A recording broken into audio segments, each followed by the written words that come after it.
Charlie, bienvenue sur le podcast. Merci beaucoup, Sean. Merci beaucoup de m'inviter. Ça fait super plaisir. J'aime beaucoup ton fond violet, je te l'ai dit tout à l'heure, mais c'est une chouette couleur. Pour ceux qui nous écoutent en audio uniquement, allez nous regarder soit sur YouTube, soit sur Spotify. Il y a aussi la vidéo. Pourquoi le violet, Charlie? Mais je t'ai fait une petite ambiance boîte de nuit là. Pour colorer un petit peu, j'aime bien cette couleur. Avant notre appel, je réfléchissais, tu vois, à quelle couleur j'allais spotlight derrière moi. Et puis j'aime bien, ça fait une petite ambiance sympathique et ça met un peu de joie de vivre sur cette visio, tu vois. Un peu Absolument. plus. Absolument. Charlie, je te laisse te présenter en deux, trois mots pour les auditeurs qui ne te connaissent pas encore. Ouais, alors je m'appelle Charlie, je suis créateur de contenu sur les réseaux, beaucoup sur Instagram et aussi sur TikTok. Sur TikTok, il y a eu une poussée assez fulgurante, mais c'est vrai que de base, je suis beaucoup plus sur Instagram et puis bientôt sur d'autres médias. Et j'ai écrit un bouquin qui s'appelle Méconnaissable en 60 jours, qui est un livre qui est pas vraiment la retranscription de ce que je fais sur les réseaux, mais qui donne des astuces pour des personnes qui veulent se remettre en forme, qui sont plutôt sédentaires et qui veulent perdre du poids, se tonifier, en tout cas impulser quelque chose de nouveau. C'est ce que je fais sur mes réseaux aujourd'hui, c'est-à-dire que chaque jour, en fait, je donne des petites astuces pour aider les personnes à mieux comprendre leur corps, leur rapport au corps, via la nutrition, via le mouvement, et puis via ce que j'appelle le mode de vie qui est assez valise, dans lequel il y a sommeil, stress, récupération, un peu tout ce qui peut justement jouer sur le triptyque mouvement, nutrition, mode de vie. Je sais qu'à la base, tu es pas de ce monde-là, si j'ose utiliser ce terme ainsi. Comment est-ce que tu es arrivé dans le monde de justement, bah, je pense le changement de comportement, c'est un petit peu ton créneau, hein. Tu parles de plein de Ouais. choses, comme tu l'as dit, nutrition, entraînement et tout ce qui va autour. Et c'est tout des pièces maîtresses dans le rythme de vie de chacun.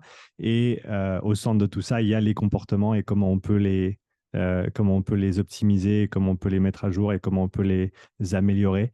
Donc, comment est-ce que tu en es arrivé à travailler dans ce milieu? C'est vrai qu'il y a 3 ans, j'étais pas du tout créateur de contenu sur les réseaux, j'étais analyste financier. Donc en fait, je travaillais en finance, et j'ai fait un master en finance et immobilier, une double spécialité, et donc absolument rien à voir. Avant ça, j'étais coach dans les jeux vidéo. Donc, on va faire le pont, si tu veux. Mhm, Euh, Pendant mes études en finance et en immobilier, je jouais aux jeux vidéo à un assez haut niveau, à plusieurs jeux. Et dans un de ces jeux-là, j'excellais pas mal, ce qui fait qu'assez rapidement, j'ai commencé à accompagner des personnes pour qu'ils soient meilleurs dans leur pratique de prédilection, donc dans le jeu vidéo, un peu comme mhm. un pianiste qui va apprendre à quelqu'un à mieux jouer du piano. Moi, j'ai aidé justement les petits geeks comme moi à être meilleurs dans leurs jeux vidéo. Tu Et joues j'ai adoré pour ça. pour les Ouais. gamers qui nous écoutent ou les fondés de jeux vidéo, quel jeu tu joues en particulier? Alors là, c'était beaucoup sur League of Legends, qui est un MOBA, qui est un jeu un peu de stratégie. Avant ça, il y a Mhm, eu Counter-Strike. Et puis, je coachais aussi sur Clash Royale, qui est un jeu mobile qui n'a rien à voir. Mais j'ai toujours eu cette faculté-là de bien comprendre les mécaniques de jeu et du mhm. coup de bien aimer justement expliquer aux gens comment être meilleur dans les jeux. Ouais. Et donc j'ai fait ça, j'ai compris que je pouvais le professionnaliser. Très rapidement, je gagnais mieux ma vie en coachant dans les jeux vidéo qu'en analyse financière, ce qui est assez dingue, surtout quand je faisais après un master en finance, quoi. Ouais. Et puis j'ai adoré ça, ça se passait super bien, j'étais toujours dans le top des coachs du jeu et tout ça, donc je me suis fait une raison sur, en fait, ça me plaît pas mal, j'aime bien ça et a priori je suis doué là-dedans et je voyais des résultats chez les personnes que j'accompagnais, donc j'ai adoré le truc de la pédagogie, de la transmission et la vulgarisation de ce que j'apprenais. Mhm, Euh, Ça, rapidement, ça m'a manqué parce que j'ai dû arrêter pour la finance, qui était très chronophage, qui me prenait beaucoup, beaucoup de temps. J'étais pas spécialement bon dans la finance, donc je devais travailler, j'ai l'impression, plus que les autres. Je travaillais vraiment 7 jours sur 7 avec des grosses horaires, ce mhm. qui m'a mené à un premier burn-out. Et en fait, très, très clairement, j'ai vu que ce truc-là de transmettre me manquait pas mal. Je l'ai retrouvé quand j'ai commencé à encadrer une équipe en finance et quand j'ai commencé justement à expliquer à mes apprentis, stagiaires, aux personnes qui travaillaient avec moi, comment fonctionnaient des notions financières assez simples, tu vois, pour des analyses, etc. En parallèle de ça, je me suis mis, il y a maintenant pas tout à fait 15 ans, un petit peu moins, à la salle de sport. C'est-à-dire que j'ai commencé à m'entraîner. Ça a été très vite un sas de décompression pour moi. Tu vois, j'ai commencé à y aller vraiment tous les matins avant le boulot, puis le soir, etc., à devenir complètement mordu de ça. Et puis à commencer justement à dévorer tout ce que je trouvais sur ces sujets-là. J'ai pas fait de formation. En tout cas, pas de formation certifiante ni dans la nutrition ni dans le sport. Par contre, j'ai lu tous les livres que j'ai pu trouver à la Fnac, à Cultura, etc., dans les magasins. Tout ce que je pouvais voir sur les réseaux. J'ai découvert ton podcast. J'ai appris énormément justement via tes contenus aussi. Et puis via Merci. des contenus de plein de créateurs que j'allais piocher un petit peu partout. Et je confrontais un petit peu tout ça. Et puis en parallèle, je me suis formé un peu à la zététique, on va dire à l'analyse de la science, pour essayer de comprendre justement pourquoi personne n'était d'accord sur des sujets. Et j'ai vraiment appris en autodidacte, tu vois. Ce qui fait que très rapidement, tu hésites pas à me couper parce que je suis assez bavard et si jamais Vas-y, tu veux vas-y. rebondir sur un sujet. Ce qui fait que très rapidement, j'ai voulu, de manière officieuse, expliquer tout ça à mes collègues. Parce qu'en fait, des domaines de perte de poids, de remise en forme, etc., ça touche absolument tout le monde. Et puis dans mon domaine, tu vois, on travaillait en bureau du matin au soir. Imagine tous costard cravate devant le bureau, à travailler, à envoyer des mails et tout ça à tout le monde. On n'était pas en mode, on se chouchoutait pas énormément, donc forcément des TMS, des troubles du dos et tout ça chez tout le monde, de la fatigue, prise de poids, etc. Et donc j'ai commencé de manière officieuse à devenir la référence sur ces sujets-là dans ma boîte. Mm. 3500 salariés quand même, tu vois. Donc en fait, quand on avait une question, perte de poids, remise en forme, est-ce que ça c'est bon, est-ce que machin et tout ça, bah j'étais un peu une référence sur ces sujets-là et j'ai adoré faire ça, mais je ne le faisais pas payer, hein, c'était du full bénévolat parce que, évidemment, c'était même pas un syndrome de l'imposteur, j'étais un imposteur parce que j'étais pas du tout formé pour ça. Et puis, j'apprenais comme ça et ça me permettait aussi de challenger ce que je pensais savoir parce que je lisais un petit peu à droite à gauche, mais quand on n'a pas de. Tu le sais mieux que moi, tu vois, quand on n'a pas de cursus bien carré et tout ça, finalement, on prend un petit peu tout, on fait pas tout ça et ça n'a pas forcément de sens, tu vois. Et donc, c'est un peu comme ça que j'ai fait, on va dire, mes armes de transmission sur ces domaines-là. Et puis, quelques années après, un peu en side business, mais il n'y avait pas d'enjeu financier non plus, je me suis lancé sur Instagram. Donc, il y a maintenant un peu plus de 2 ans. Et j'ai commencé à publier là-dessus. Alors, au début, c'était du contenu un peu scientifique. Pas très bien amené en plus, j'avais pas la forme, j'avais pas les codes non plus, donc ça prenait absolument pas. Et puis j'ai commencé à faire un contenu très très simple, vraiment très simple. À un moment, je me disais, mais Charlie, tu fais que d'enfoncer des portes ouvertes, mais en fait, je me suis rendu compte rapidement que ça aidait beaucoup de gens et que ça permettait à beaucoup de personnes de se lancer, de plus bouger, que mon approche assez déculpabilisante, assez bienveillante, assez empathique plaisait à beaucoup de monde et puis parler à un persona que je me suis trouvé en fait, à un public cible que je me suis trouvé. Et puis, de fil en aiguille, en faisant quelque chose que j'ai adoré, les personnes sont venues, premier millier de personnes, puis 10 000, puis 50 000. Et puis là, tu te dis, oh là là, c'est des vrais gens ou est-ce que c'est un score? Tu vois, tu as toujours le jeu vidéo en trame C'est de ça, fond. c'est ça. Et puis, en fait, assez rapidement, je me suis dit, on va faire ça pour de vrai. Et du coup, je me suis mis vraiment à fond là-dedans, quoi. C'est super intéressant. Je veux parler un petit peu de légitimité. Parce Ouais. que, comme toi, dans mon cas, moi, j'ai tout ce que j'ai en gros, c'est un certificat de coaching, de coaching privé. Mais après ça, j'ai fait de la préparation physique avec des clubs. Maintenant, je fais du profilage physiologique avec des athlètes de tout niveau, dans le CrossFit, dans les sports d'endurance. Mais j'ai pas de formation pour ça. Je me suis formé en autodidacte comme toi. Et je suis curieux de savoir si il y a des gens qui étaient intéressés par tes services ou ce que tu avais à apporter, qui ont remis en question justement la légitimité de ce que tu faisais de par ton manque de formation officielle, entre guillemets. Et la raison pour laquelle je l'amène, c'est que ma perspective sur le sujet, en tout cas à l'heure actuelle, c'est qu'avec toute l'information qui nous est accessible, si on a un esprit critique et si on est prêt à faire le boulot et à synthétiser et à aller chercher les informations là où on peut les trouver, les formations certifiantes, comme tu les as bien nommées, ne sont pas toujours absolument nécessaires et des fois même, je dirais qu'elles vont à l'encontre de l'avancée des choses parce que, et je généralise un petit peu, je me permets de le faire, la plupart d'entre elles, en tout cas celles qui sont old school, on va les appeler comme ça, vont avoir une structure et un temps d'élaboration qui est très très long. Les entités, on va dire universitaires, scolaires, ça prend des années pour changer des bouquins. Du coup, c'est rarement à jour. Et de ce que j'ai pu entendre, en tout cas de beaucoup de personnes qui suivent mon contenu parmi d'autres, c'est que justement, ils apprennent énormément et des fois, on me dit, ah bah, j'apprends plus avec ce que tu communiques que ce que j'ai appris à l'école. Donc, de mon point de vue, Il n'y a pas de question de légitimité ou pas. C'est est-ce que tu sais ton truc et est-ce que tu sais le faire correctement? Mais j'étais curieux d'avoir ta perspective là-dessus également. Super intéressant. Et écoute, oui, on a remis en question mon expertise, surtout au début. Et en fait, c'est vrai que c'est assez compliqué de se lancer. Quand on se lance, en fait, c'est le moment, c'est un truc que j'ai répété deux, trois fois, c'est le moment où on a le plus besoin d'aide et c'est le moment où on nous aide le moins finalement. Mhm. Parce qu'on ne croit pas en nous, mais personne d'autre croit en nous et Ouais. certains nous le montrent qu'ils ne croient pas en nous, etc. Donc on a pas mal de barrières à l'entrée quand on se lance, qu'on a envie de vivre de notre passion ou juste de transmettre notre passion. Et c'est vrai qu'au début, quand tu te lances, enfin quand je me suis lancé, et que en fait je n'avais pas encore fait mes preuves, on m'a mis face à tout ça.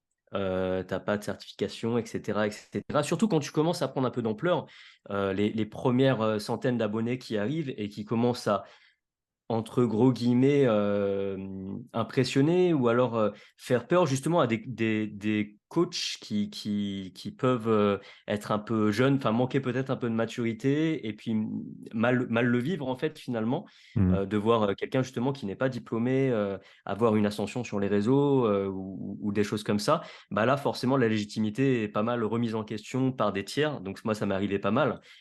J'ai été, enfin je sais que j'ai des groupes de coachs qui sont un peu mis sur mes côtes au début, mais c'était vraiment au début, hein, les 10, 15, 20 000 premiers abonnés quand je me suis lancé. Bah forcément, des personnes qui sont en plus très bons techniquement et tout ça, mais qui n'arrivent pas à capter une audience, à se mettre sous les spotlights, surtout que c'était dans un contexte Covid. Donc Covid, ça le fermait. Ouais. Besoin de se digitaliser. Là, on se Ouais. rend compte que finalement, on compte que sur nous-mêmes et qu'on doit apprendre de nouveaux usages parce que les gens sont chez eux et utilisent beaucoup l'écran. Et à ce moment-là, moi qui suis assez tourné vers le digital via mon passé de geek, parce que l'ordinateur, c'est un peu toute ma vie aussi, bah, j'ai Mhm. pu faire des choses un petit peu chouettes. Et puis d'autres coachs qui sont bons, certains qui sont sûrement bien meilleurs que moi, etc., n'arrivaient pas à avoir cette couverture-là. Donc là, il y a deux façons de faire. Soit on jalouse, et c'est ce que j'ai eu un petit peu, et là on se prend des critiques, etc. Et au début, c'est pas facile parce que Mhm. moi-même, j'ai ce truc, ce petit syndrome de l'imposteur en me lançant, en me disant, et est-ce qu'ils n'ont pas raison quelque part? Et puis, il y a d'autres personnes qui viennent, comment dire, qui t'inspirent, qui posent des questions et tout ça. Et c'est vrai que moi, j'ai à cœur d'aider aussi énormément de coachs, d'entrepreneurs dans ce milieu-là qui se lancent, etc. Parce que j'ai une vision marketing qui m'a permis aujourd'hui de réunir pas mal d'abonnés, quasiment 500 000 sur TikTok, plus de 100 000 sur Instagram assez rapidement parce que j'ai compris un peu comment ça fonctionnait et du coup, de manière indirecte, j'aide des personnes en aidant les coachs qui sont bien meilleurs que moi aussi, tu vois. Et Mhm. donc, certains l'ont compris et ça a super bien marché. Et c'est vrai que d'autres m'ont un peu tiré dessus à ce moment-là. Et ça, c'était plutôt au début. Ensuite, avec le temps, et même si c'est pas la bonne, comment dire, la bonne approche selon moi, on a commencé à me respecter quand, tu vois, j'ai commencé à faire un peu autorité dans ma micro-niche, etc., en atteignant justement des paliers d'abonnés. Ce qui veut rien dire, hein, ce qui veut absolument rien dire, mais tu as un espèce de effet de halo, ça y est, c'est un expert, il maîtrise tous les sujets, tu vois, qui s'est créé parce que, en fait, brique après brique, tu construis quelque chose, tu vois. Mhm. Euh, Ce qui peut être très dangereux parce que, encore une fois, avoir des abonnés, ça veut rien dire du tout, hein.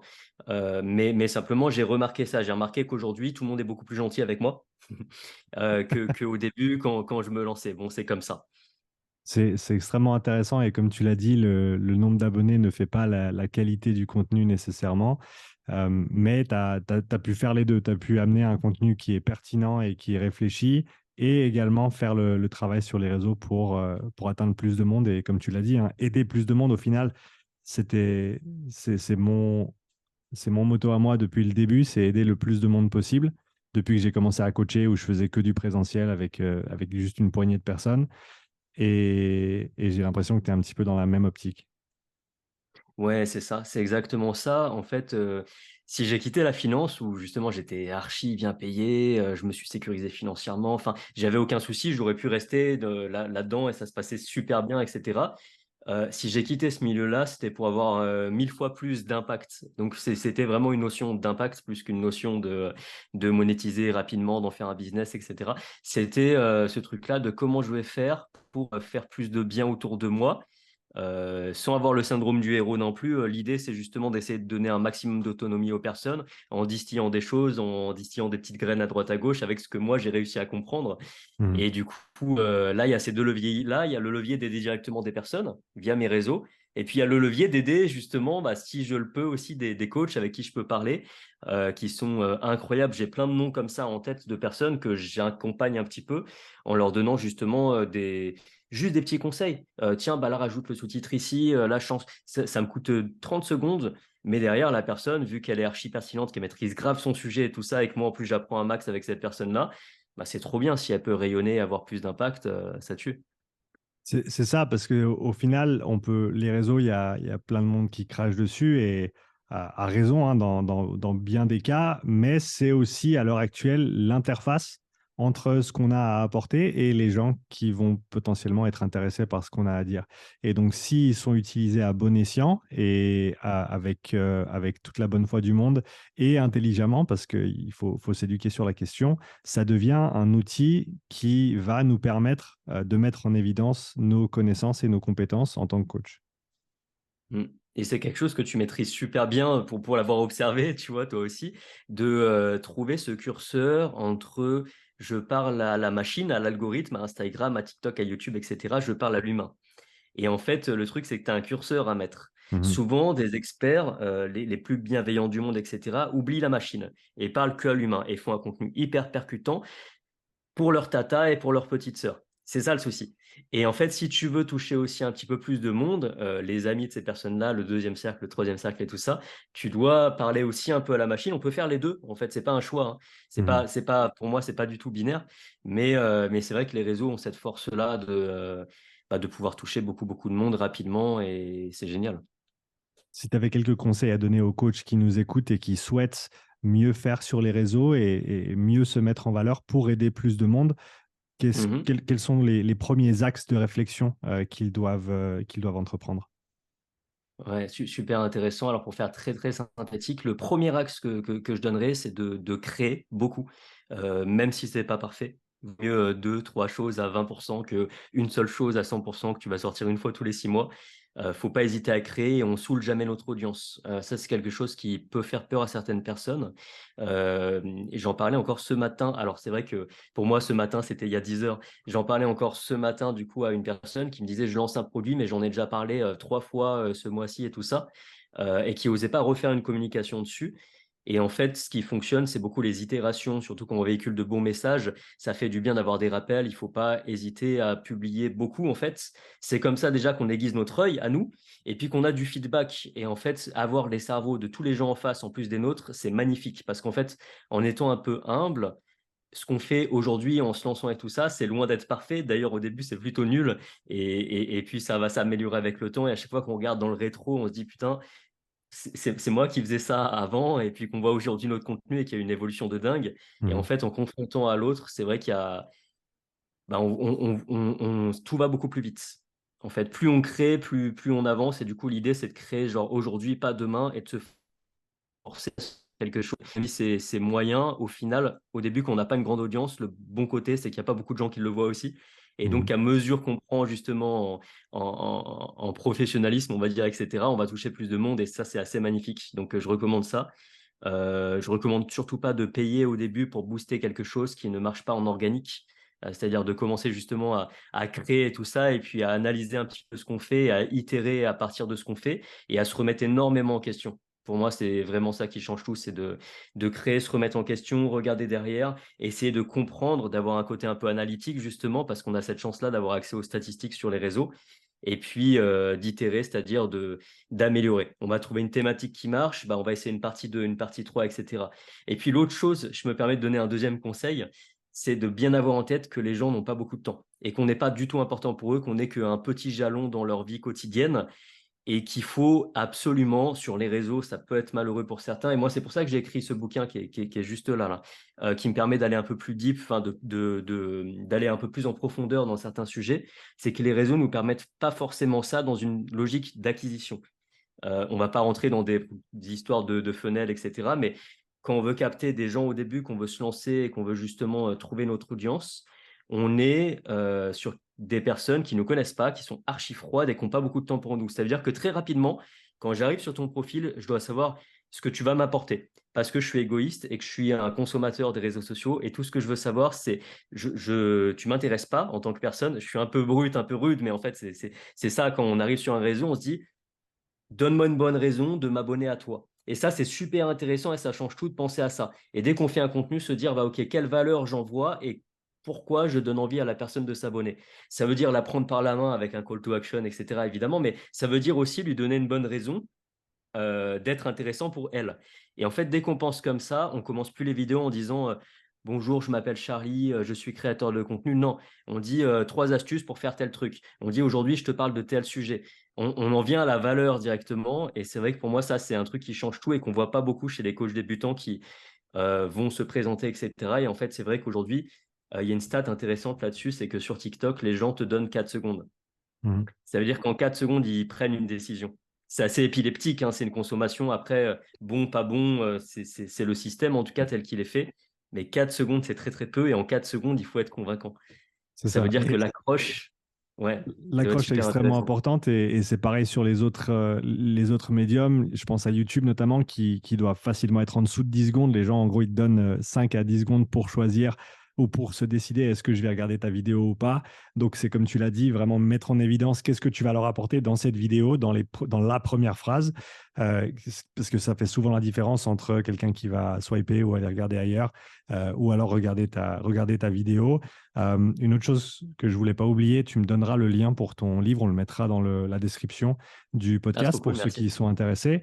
Et je vais faire un parallèle avec l'entraînement par rapport à ce que tu as dit avant. Tu as parlé de volume, tu as parlé de prendre action, d'être actionnaire de tes médias, de ton contenu, c'est-à-dire qu'il faut en faire beaucoup. J'ai parlé récemment avec Olav, qui est le coach des Norvégiens en triathlon, et qui disait, et cette phrase m'est vraiment restée ancrée, j'en parle beaucoup depuis, c'est qu'il y a un paramètre qui est hautement corrélé à la performance et c'est le volume d'entraînement. C'est le volume.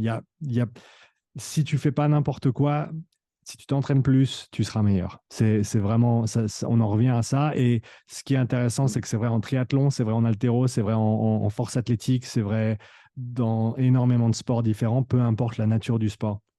Et je pense que c'est intéressant de voir la création de contenu sous ce même prisme et de se dire, eh ben, plus j'en fais, mieux je serai. Et c'est clair qu'au début, ben voilà, tu as commencé ton sport, tu n'étais pas champion du monde, mais c'est en le faisant plus que tu deviens meilleur. Et je pense que si les coachs arrivent à le voir sous cet angle-là, et en gros réfléchir à certains principes de l'entraînement qui s'appliquent également à ce champ-là, ça peut peut-être les aider.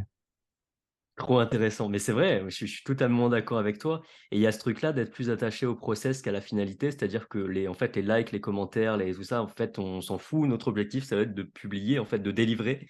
Et c'est vrai que c'est un peu un reconditionnement mental parce que souvent, notre humeur, tu sais, peut fluctuer en fonction des chiffres. Mhm. On parle d'abonnés, de likes, de commentaires, etc. Mais en fait, si ton objectif, c'est seulement de te dire bah voilà, je publie une fois, deux fois, trois fois, soyons fous, 7 fois par semaine.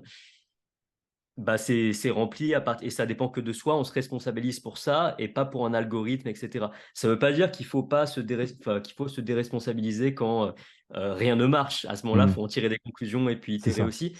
Mais ouais, c'est trop intéressant de faire le parallèle avec le sport. Je, je pense qu'une chose qui vaut la peine d'être visée ou un métrique qui vaut la peine d'essayer d'optimiser, et je serais intéressé d'avoir ton avis là-dessus, c'est le nombre de commentaires constructifs ou positifs que l'on reçoit par rapport au contenu qu'on produit. Qu'est-ce que tu en penses? Complètement, ouais, ouais, complètement. Les commentaires, c'est vrai que c'est oublié, mais réussir à générer de l'interaction, mais cette interaction-là qui est plus coûteuse. En fait, il y a une histoire de coût de l'interaction. Un like, ça coûte rien, tu vois. Un commentaire, ça coûte un petit peu plus. Et c'est vrai que c'est vachement intéressant de se dire, bah, les personnes prennent le temps pour commenter, c'est-à-dire nous donnent un peu plus de temps, parce qu'aujourd'hui, on est sur l'économie du temps un peu, hein. C'est ça la créateur économie, c'est Mhm. l'économie du temps des personnes en face qui ont 1 heure de session à allouer entre différents créateurs, comment ils vont l'allouer. Et il y a ce truc-là, ouais, les commentaires complètement, et même les commentaires négatifs qui vont être hyper intéressants pour comprendre ce qu'on appelle notre anti-persona quelque part. C'est-à-dire que être trop lisse, c'est pas bon non plus. C'est un truc que j'ai appris aussi il y a un an, quelque chose comme ça. Être trop lisse, c'est aussi ne parler à personne finalement. Est-ce que tu peux nous en dire un petit peu plus là-dessus? C'est quelque chose qui m'intéresse pas mal. Je ne confronte, je confronte pas directement les gens. J'aime bien confronter les idées. Et du coup, dans ce sens-là, j'ai j'ai très peu au final de feedback négatif.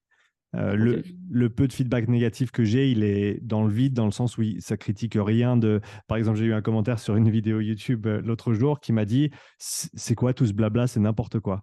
En gros, et ok. c'est le commentaire négatif que j'ai eu en un mois, et c'est le seul. Et du coup, je me pose la question, tu vois, dans quel sens je dois être plus antagonisant ou plus. Est-ce que ça vaut même la peine de le faire ou pas? Euh, je te dis personnellement, j'ai pas envie, tu vois, enfin, être méchant avec les gens, ça sert à rien, que ce soit en personne ou en ligne. De toute façon, c'est vraiment, voilà, c'est du temps perdu, et c'est pas de la positivité qu'on veut mettre dans ce monde. Donc, ouais, est-ce que tu peux me parler un peu plus de ça, de cet anti-persona et de son rôle? Ouais, alors en fait, alors pour parler purement marketing, c'est vrai qu'on a donc le persona, c'est notre public cible, c'est à qui on parle. Et l'anti-persona, en fait, c'est notre ennemi, c'est un ennemi commun, et rien de mieux qu'un ennemi commun pour fédérer une communauté quelque part. Un ennemi commun, Mhm. c'est pas forcément une personne, ça peut être une idée, un C'est un concept, archétype, une ouais. industrie, voilà. Et dans mon cas, c'est vrai que j'aime bien tacler comme j'aime bien tacler Herbalife, etc. Je sais pas si je peux dire, tu couperas si tu veux biper. Je coupe Mais rien. ok. À part le petit bout avant où ma caméra s'est figée et on a dû relancer le truc, je couperai ça, mais autrement, Ok, on est dans le vrai. très bien. Parce que c'est des industries dont je partage absolument pas la vision. Donc je me permets de le faire. Mhm. Ça peut générer justement des frustrations pour des personnes qui ont suivi ces programmes-là et qui vont le prendre personnellement. Mais l'idée, c'est absolument pas de remettre en question des personnes. Je le dis moi-même, j'ai testé plein de méthodes avant qui n'ont pas fonctionné. Et j'en ai appris, enfin, j'ai appris aussi comme ça. Et en fait, l'idée d'être moins lisse et d'être plus soi-même, en fait, c'est assez libérateur quelque part. Parfois, on se bride un petit peu en se disant que c'est mieux, etc. Ça veut pas dire qu'il faut être méchant, hein, pas du tout. Je suis pas du tout méchant du tout, tu vois. Mais par contre, parfois, c'est vrai qu'il y a des sujets qui me révoltent un petit peu et je vais m'autoriser à critiquer les sujets. Je critique jamais les personnes. Je Mhm. ferai jamais ça, tu vois. Euh, Après, on peut être maladroit, etc. Mais en tout cas, j'évite au maximum de critiquer directement ou indirectement une personne. Mais par contre, on peut tout à fait critiquer un concept, remettre en question quelque chose. Ouais. Et c'est vrai que moi, parfois, il y a des sujets que je remets en question. Donc là, je peux avoir des fervents défenseurs, tu vois, de la diète cétogène ou du jeûne, du OMAD, tu vois, One Meal a Day, etc., qui vont arriver. C'est la meilleure diète du monde, etc. Ça a fonctionné pour ma tante. Qu'est-ce que tu dis? Mhm. Et à ce moment-là, bah, c'est vrai que ça peut être vachement intéressant. Moi, ces commentaires-là, tu vois, il y a plein de manières de les traiter.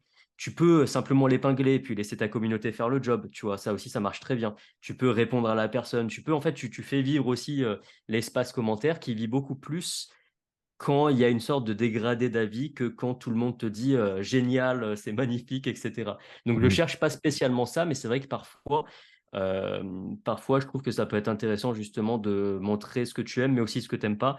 Ça crée une part d'humanité, de vérité par rapport à ton audience, en fait.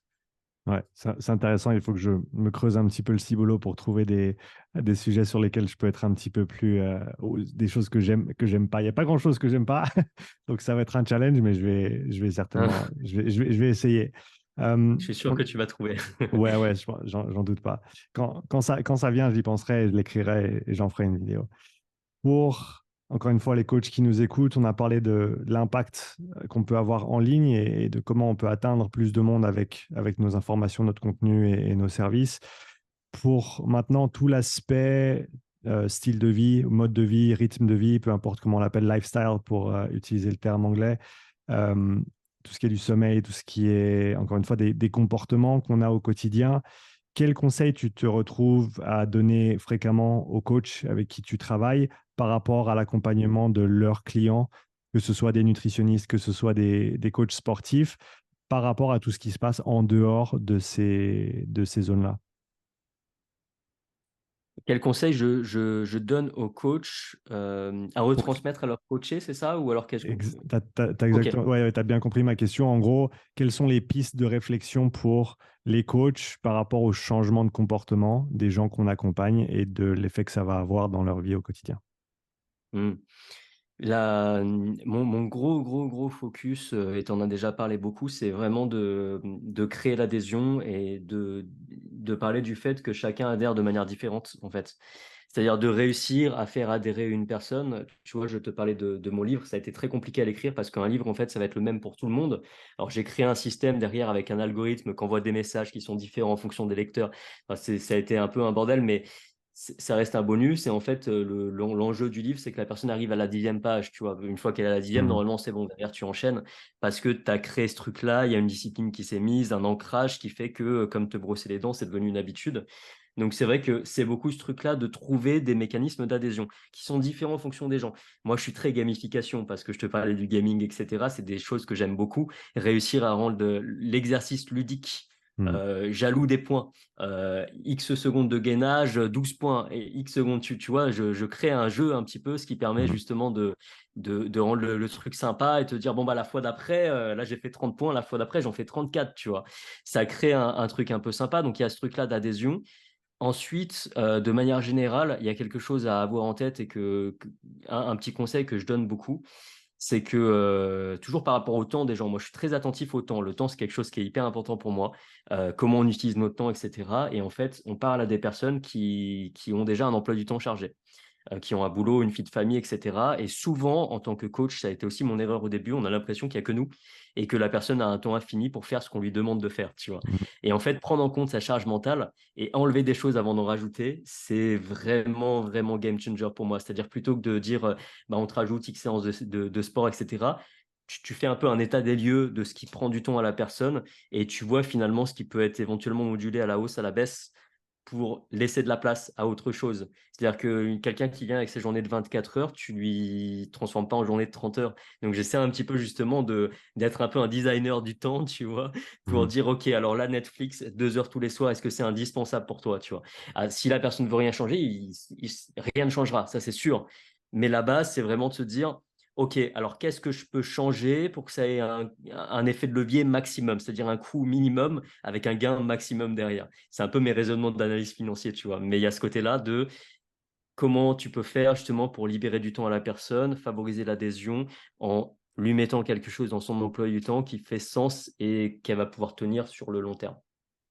C'est extrêmement intéressant et cette idée de gamification, je pense que elle est intéressante parce que ça joue aussi avec nos circuits humains hein, en termes d'hormones, de dopamine et autres, ce qui va également aider à renforcer ces comportements à l'avenir. Ouais, grave, complètement. Ensuite, donc on a parlé de comment les coachs peuvent aider leurs coachés un petit peu mieux sur cet aspect mode de vie. Parle-moi un petit peu du sommeil et de l'importance du sommeil, que ce soit pour la perte de poids, pour la santé, autant physique que mentale et le reste. Ouais. Ben, le sommeil, c'est vrai que c'est un des trois éléments du triptyque. Enfin, sommeil et récupération qui est hyper important pour moi. Alors, c'est vrai que je fais télécharger un peu l'agenda du sommeil de la Haute Autorité de Santé à tout le monde Hmm. pour aller voir leur médecin avec. Donc, si des médecins voient leur patient arriver avec ça, ça vient peut-être de moi parce que je demande à tout le monde de le télécharger et puis d'un peu traquer leur sommeil, tu vois, heure de coucher, heure de lever, etc. et comment ils se sentent de manière générale. Parce que les impacts sont nombreux et notamment au niveau du mental. Alors, le sommeil en lui-même, en fait, va pas impacter ton total calorique, mais par contre, il va impacter l'attitude. C'est-à-dire que moins dormir, dormir plus tard, avoir un sommeil qui est moins récupérateur peut te donner plus de fringales, plus d'envie de sucre, parce que c'est ça qui va justement te booster à un certain moment. C'est absolument pas diabolisé, hein, le sucre. Mais par contre, le fait d'avoir un sommeil qui n'est pas suffisamment efficace, peut avoir des répercussions derrière sur les comportements. Et puis, il va, comme tu le sais très bien, maximiser les risques de blessures, enfin tous les risques qui sont derrière, parce qu'en fait, la récupération, c'est la composante méga importante qu'on a tendance à oublier. Il faut savoir que les gens ne sont pas flemmards par nature, les personnes qui viennent et parce que ça, c'est un truc qu'on peut voir souvent, et moi, je veux être hyper déculpabilisant là-dessus. Une personne qui arrive et qui est en surpoids, OK, ça veut rien dire de son comportement, tu vois. Et c'est peut-être une personne qui bosse énormément, qui a ses soucis, etc. Et en fait, vouloir justement court-circuiter son repos en lui mettant plus de charges et tout ça, Pour moi, c'est criminel, tu vois. C'est vraiment une très mauvaise attitude. C'est l'envoyer au burn-out, en fait, tout simplement. C'est Mhm. rajouter de la charge sur de la charge et ça ne me va pas du tout. Donc, je veux vraiment contrebalancer ça. Et d'où l'importance du repos et d'où l'importance d'en parler très rapidement et d'essayer de comprendre justement si la personne récupère bien. Donc, il y a des choses qui peuvent aider. Un environnement propice au sommeil. Donc, ça aussi, j'en parle assez souvent dans les posts et j'en parle énormément dans le bouquin de comment faire justement pour avoir un environnement favorable à un bon sommeil. Ça peut être une pièce un peu plus fraîche, ça peut être une bonne literie, ça peut être réduire les sources lumineuses. Des compléments comme le magnésium peuvent aider, qu'on peut trouver dans l'alimentation de manière générale. Et puis une gestion du stress. Donc en fait, le sommeil, ça peut être aussi, ça peut passer par des exercices de cohérence cardiaque ou de méditation ou un moment un petit peu justement de prise de conscience de son environnement pour derrière se calmer, avoir un meilleur sommeil. Parce que souvent, un mauvais sommeil traduit d'autres choses sous-jacentes. Enfin, c'est beaucoup plus profond que j'ai du mal à dormir, j'ai besoin de mélatonine ou d'un somnifère, tu vois. Mhm. Ouais, c'est super intéressant, l'aspect sommeil. C'est quelque chose auquel je prête beaucoup plus attention maintenant, surtout que j'ai le temps de le faire bien et j'ai organisé mes journées de telle manière à ne pas devoir être. Alors, c'est marrant parce que j'ai théoriquement pas besoin de me lever aussitôt que ce que je devais faire avant quand j'allais voir mes clients, etc. Mais je me lève Mhm. encore plus tôt qu'avant pour faire mon Ok. entraînement maintenant. Mais j'ai contrebalancé ça aussi dans le sens où avant, je travaillais tard le soir et maintenant, en gros, à 5 heures, j'ai terminé, au plus tard à 6 heures. Et en général, à 8 heures, 8h15, je suis dans le lit et entre 9h et 9h30, je dors. Donc, ça semble tôt, mais j'ai été forcé, j'ai dû réorganiser mon emploi du temps en faveur de ces créneaux-là. Et ça m'arrive, et je me sens même pas mal de le dire et de le faire, ça m'arrive d'annuler des repas, des trucs qui sont tard, parce que je sais que ben voilà, de commencer à manger à 21 heures et j'ai encore 1 heure de route pour rentrer, je sais que je ne suis pas rentré avant minuit, 1 heure, et le sommeil, c'est devenu quelque chose de très, très important pour moi, autant pour ma santé, autant pour avoir mon temps le matin pour m'entraîner avant que ma famille se lève, et pour ma santé mentale aussi, parce que Dieu sait que c'est important, quoi. Tu dois le ressentir, du coup, j'imagine, même dans tes entraînements, enfin, au quotidien. Bah, j'ai assez d'énergie pour m'entraîner 2 heures par jour et pour travailler le reste du temps, plus ou moins. Et ensuite, voilà, j'arrive, il est 9 heures du soir, je suis fatigué, je vais me coucher, mais j'ai fait ce qu'il fallait et j'arrive à le faire de manière durable. Je pense que c'est ça la plus grande différence pour moi, c'est qu'avant, et ça, c'est une des raisons pour lesquelles j'ai fait ce gros changement au début janvier avec mes clients, c'est que c'était pas, je pouvais pas maintenir ce rythme dans le temps. Je faisais trop, je faisais tout le temps, et j'ai dû en gros réduire un peu ma voilure pour pouvoir être plus productif et aussi pour pas me casser dans le process parce que voilà, tout allait bien, mais c'était aux dépens de mon corps et de ma santé, autant physique que mentale. Et donc, j'ai voulu changer ça. Et là-dedans, il y a l'aspect gestion du temps, qui est un sujet qui t'est cher également. On en a parlé un Ouais. petit peu, on en a parlé un petit peu avant. Pour les entrepreneurs qui nous écoutent, les coachs qui nous écoutent, quelles sont les premières étapes pour mieux gérer son temps et mieux organiser son temps? Hmm. Euh, alors là, je pense à deux choses. Déjà, pour rebondir sur le sommeil et on parle beaucoup du rythme circadien, du biorhythme, Hmm. etc. Ça, c'est quelque chose qui nous est assez propre en fait. Et c'est vrai que ce dont tu nous parlais, c'est-à-dire ta routine de te coucher assez tôt, de te lever tôt aussi et d'avoir ce rythme, c'est quelque chose qui est hyper important pour moi pour bien gérer son temps. Ça ne veut Hmm. pas dire qu'on doit tous devenir des robots. Ça veut dire simplement qu'avoir des habitudes renforce nos ancrages en fait et est extrêmement puissant. Donc ça déjà c'est un peu une base d'avoir un peu des horaires régulières si on le peut ou des plages régulières Hmm. tant que possible. C'est sur le long terme c'est payant en règle générale.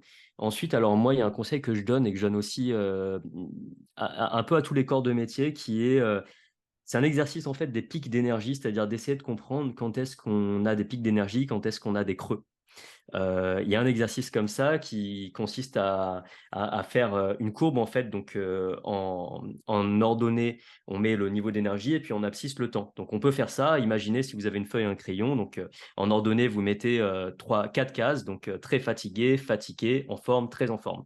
Et puis en abscisse, vous mettez les heures de la journée, du lever, je sais pas, ça peut être 7 heures du matin et jusqu'au coucher qui peut être 22 heures ou minuit.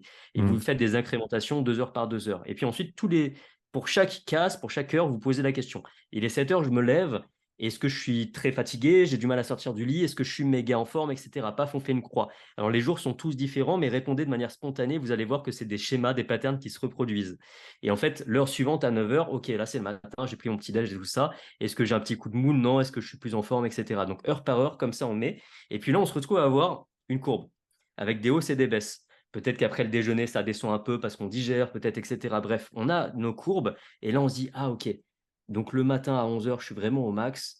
Après, à 13 heures, 14 heures, je suis down de ouf, je suis en récupération. Et puis là, j'ai un méga pic, je ne sais pas pourquoi, à 18 heures. Et là, en fait, l'idée, sur les pics de forme, sur les pics d'énergie, c'est de placer les activités les plus énergivores, des choses, je ne sais pas, du deep work sur un sujet particulier, notre entraînement en salle de sport, etc. À ces moments-là. Et puis dans les creux, de mettre des tâches qui sont plus en robotique. Des réunions où on n'a pas besoin d'être hyper présent ou de la comptabilité, répondre à nos mails, tu vois, des choses comme ça. Et en fait, là, on se rend compte que on adapte un petit peu nos activités à nos pics d'énergie. Et Mmh. c'est vrai que c'est assez puissant dans la gestion du temps de faire ça. Et en fait, on le voit que, tu vois, moi, j'ai mes habitudes. Il y a une heure en particulier où je suis au max. À ce moment-là, je mets vraiment importante et je rentre dans le flow assez facilement, tu vois, parce que c'est un bon moment pour moi. Et il y a d'autres moments où je sais qu'il ne faut pas compter sur moi. Ben, je vais répondre aux messages de soutien des abonnés, je vais répondre à des commentaires, etc. Parce que ça ne me demande pas une charge mentale énorme. Je peux le faire et du coup, ça me permet justement de mieux utiliser mon temps. C'est super intéressant. En gros, il faut savoir s'écouter et se comprendre et se connaître.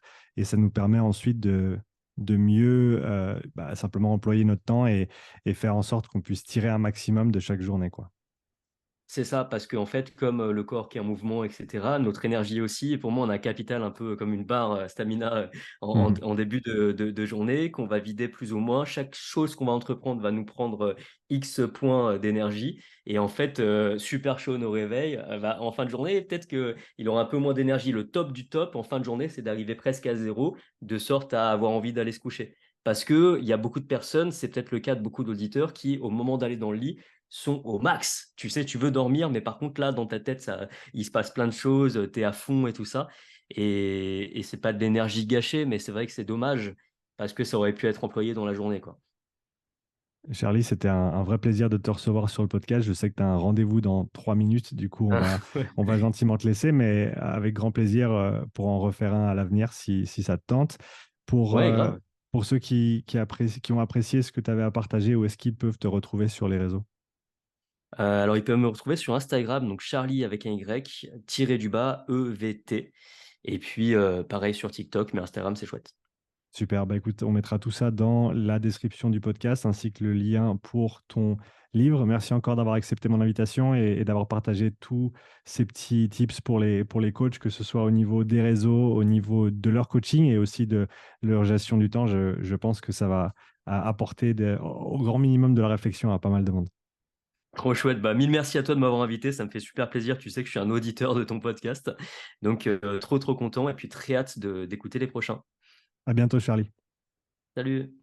Merci d'avoir écouté cet épisode. Si tu souhaites soutenir le podcast, prends quelques instants pour laisser un témoignage écrit et 5 étoiles sur l'application Apple Podcast. Si tu veux revoir cet épisode, tu retrouveras l'enregistrement vidéo complet sur ma chaîne YouTube.